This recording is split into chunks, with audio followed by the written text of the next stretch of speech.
234 தொகுதியிலும் இந்த விஜய் தான், அதாவது உங்க விஜய் தான். மதுரை கிழக்கு வேட்பாளர் விஜய். இன்னும் முடிக்கல. மதுரை மேற்கு வேட்பாளர் விஜய். மதுரை மத்தி வேட்பாளர் விஜய். மதுரை தெற்கு வேட்பாளர் விஜய். மதுரை வடக்கு வேட்பாளர் விஜய். மேலூர் விஜய். சோழவந்தான் விஜய். திருப்பரங்குன்றம் விஜய். திருமங்கலம் விஜய்.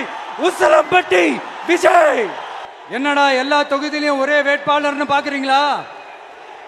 234 தொகுதியிலும் இந்த விஜய் தான், அதாவது உங்க விஜய் தான்.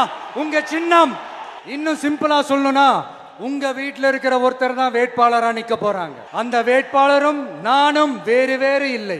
நீங்க அவருக்கு ஓட்டு போட்டீங்கன்னா எனக்கு ஓட்டு போட்ட மாதிரி, இந்த முகத்துக்காக நீங்க ஓட்டு போட்டீங்கன்னா உங்க வீட்டில் இருக்கிற உங்களுடைய வேட்பாளர் ஜெயிச்ச மாதிரி. என்னடா இவர் ஏதோ ஓவரா சொல்றாருன்னு நினைக்க வேணாம்.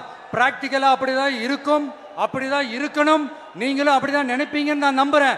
ஏன்னா இது நம்மளை விட நம்ம எதிரிங்களுக்கு இன்னும் நல்லாவே தெரியும். அதனால எல்லாம் இந்த அதிகார பலம் எல்லாத்தையும் தூக்கிட்டு வந்துருவாங்க. வரட்டும், பாத்துக்கலாம். TVK will take it, TVK will meet it, TVK will compete with it, and TVK will conquer it. TVK will conquer it.